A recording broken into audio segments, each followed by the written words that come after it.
Bonjour et bienvenue. Dans cette vidéo, je vous propose un exercice corrigé. On va voir quand on nous donne une fonction du second degré, comment obtenir son tableau de signes.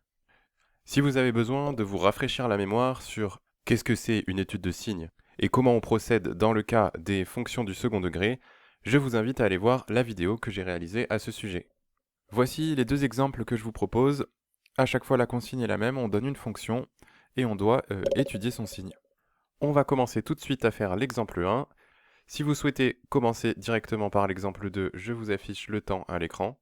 Et maintenant, je vous invite à mettre pause et on se retrouve tout de suite après pour la correction. Allez, c'est parti pour la correction de l'exemple 1. La première chose à faire lorsqu'on a une fonction du second degré, c'est de relever ses coefficients. Il y en a trois.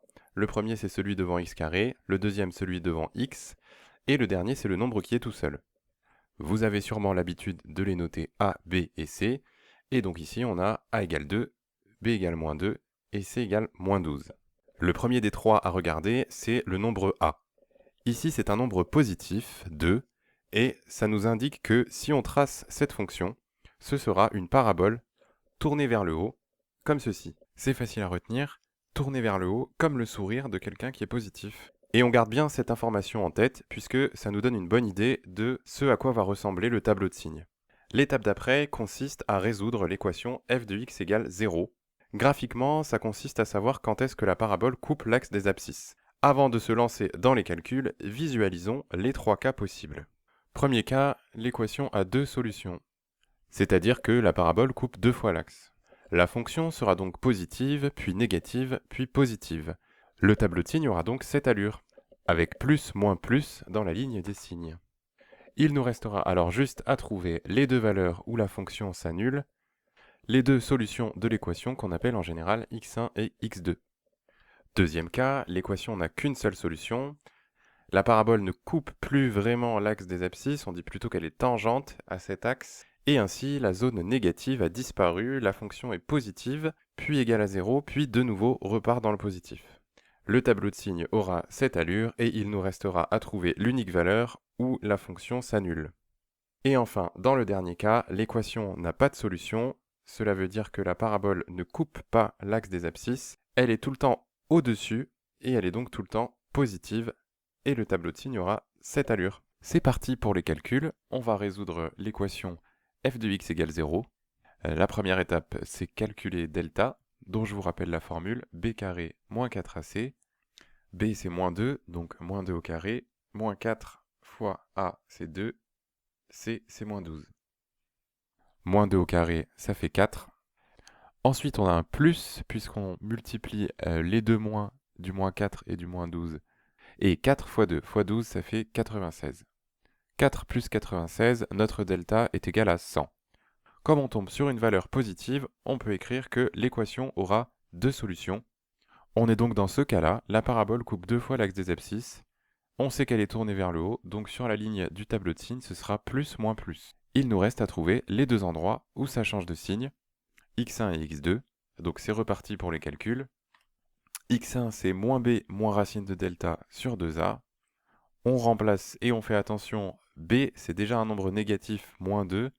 Donc moins b c'est moins 2. Moins racine de delta ça nous donne moins 100. Et 2a ça nous donne 2 fois 2. Ensuite les deux moins qui se suivent s'annulent et on obtient 2 moins 10 au numérateur de cette fraction et 4 en bas. Moins 8 sur 4, on trouve moins 2. Pour la deuxième solution, c'est le même calcul avec un plus au milieu. Alors je vais un petit peu plus vite. On trouve 2 plus 10 cette fois-ci au numérateur, toujours divisé par 4. Ce qui fait 12 divisé par 4 égale à 3. J'ai donc tout ce qu'il faut pour dresser le tableau de signes de cette fonction. Je mets une ligne pour les valeurs de x, une ligne pour le signe de la fonction. Je commence par mettre moins l'infini plus l'infini. Puis au milieu, je rajoute les deux valeurs que je viens de trouver, moins 2 et 3. Ce sont les deux valeurs où la fonction est égale à 0.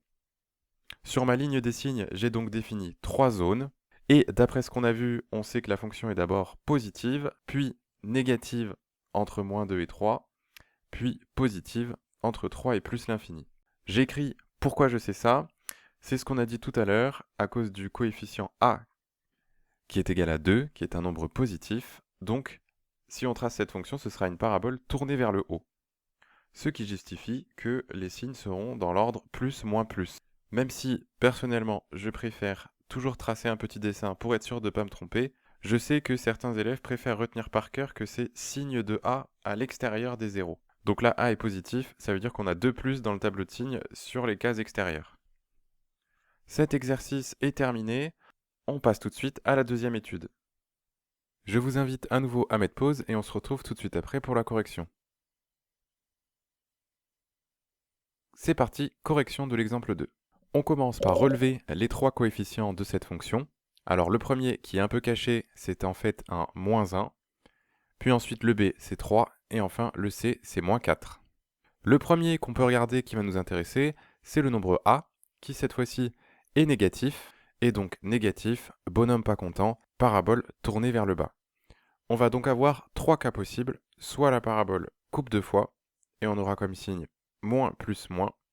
Soit la parabole a juste un point de contact avec l'axe des abscisses, et dans ce cas-là, la fonction est négative, égale à 0, puis de nouveau négative, elle ne repasse pas par le positif. Et enfin, dans le dernier cas, la parabole ne coupe pas l'axe des abscisses, donc la fonction sera tout le temps négative, elle ne changera jamais de signe.